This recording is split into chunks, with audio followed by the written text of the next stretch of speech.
এত সুন্দর একটা পার্ক। অবশ্য দেখুন ড্রেনেজ সিস্টেম, এই যে এদিকে পুকুর আছে, নালার মতো আছে।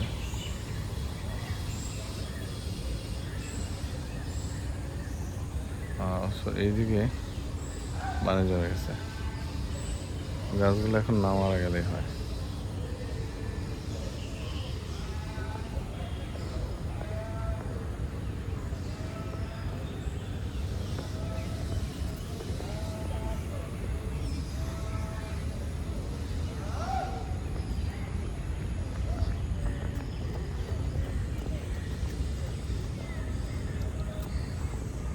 একটা নলের মতো করে দিলে নিচ দিয়ে, তাহলে পানিটা এখানে চলে যেত আর কি।